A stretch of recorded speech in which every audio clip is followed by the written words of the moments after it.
Bala tailor gents and ladies Suthamalli விளக்கு 9894745043. வணக்கம். தினதரணி செய்திகள்.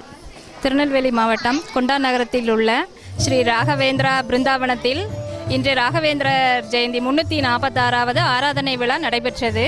இதை முன்னிட்டு நெல்லை நகரம் சிவாலயா நாட்டிய பள்ளியின் சார்பாக பரதநாட்டிய நிகழ்ச்சி நடத்தி கொண்டிருக்கிறோம். ஆரித்த ஜம் என்ற ஸ்வரஜதிக்கு ஆட வருகிறார்கள்.